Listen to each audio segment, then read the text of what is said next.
Hey everybody, Terry here with Fast Cast Rods again, and I wanted to make a quick video about something my buddies and I were talking about, and they kept asking me is why do fish keep breaking my line? And I wanted to give everyone out there maybe some examples of why this might be happening.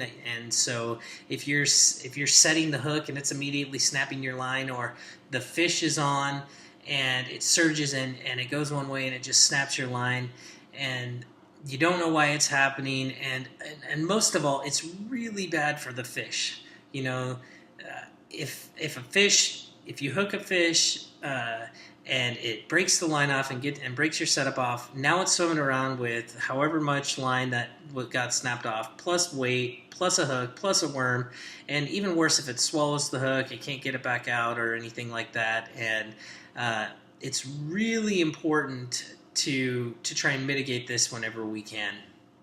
So one of the first thing that you always want to check on your reel is the drag.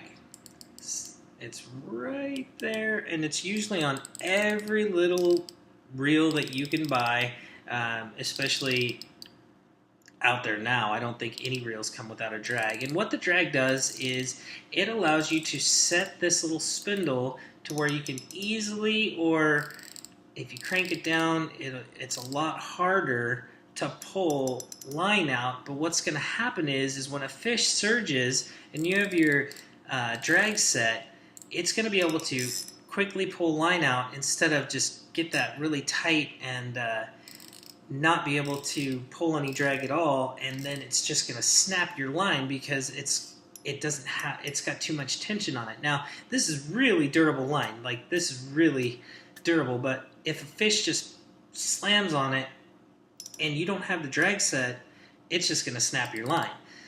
Now, another thing when you're thinking about this is, how old is the line? How often do you replace it? I replace mine, I fish a lot, so I replace mine every season or two. And so I would suggest, if you're fishing a lot like I am, especially the summer months, fishing line gets brittle really fast, especially mono or fluorocarbon. It does. It gets brittle. So always replace your line every season or two, depending on how much you fish. And if it's where it's being stored, I keep mine in my garage and hanging on the ceiling up here. So, but I fish a lot, so I need to replace my line because the fish can bite, and gnaw through it and stuff like that, and it really lessens the durability of your fishing line. Now, another thing is, if you're fishing, this is a little 1,000 reel, and it's got about 4-pound test on it. This is my little trout rod. If I'm trying to fish for a 10-pound bass with that, not going to happen. I mean, I might be able to hook it, and you might be able to land it in if you set that drag way, way light, but maybe you might be using the wrong pound test if you continuously snap your line. So if you're going after trout with a 4-pound test and you're snapping your line all the time, look at your drag, look at the length of time you've had the line on your reel.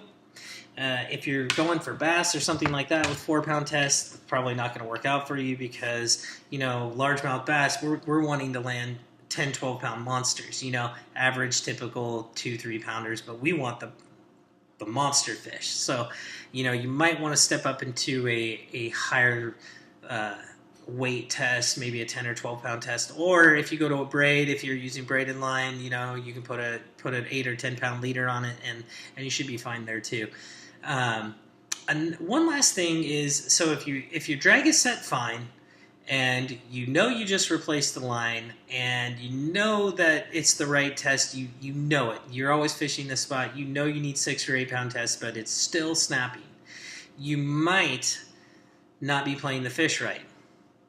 Don't just hook a fish and just reel in as fast as you can. You want to wear that fish down a little bit and play him out and let him take some line, let him take some drag, we'll play it out. And the more tired they get, the less they can fight, and the less the chances they have of shaking the hook or snapping your line off or anything like that. So you have drag, old line, too light of test, and play that fish. When it's on, now I'm not saying let him take a bunch of line, because then he'll just shake the hook or possibly something, or then keep it taut, keep it down close to the water. Don't let them jump out of the water. Keep it taut, but let them play. Let them take a little bit of line. So if you've tried all of those little tricks and you're still breaking your line, if every time or every other time that you're landing a fish, if you're having issues like that of line snappage, put a comment below and we'll try and figure out what's going on. We'll try to help you out. Also, there's a description to the article I wrote on why fish keep snapping my line.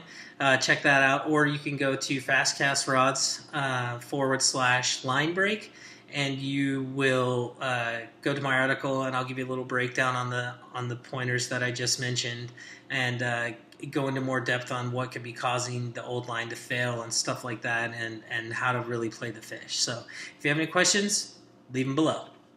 See ya.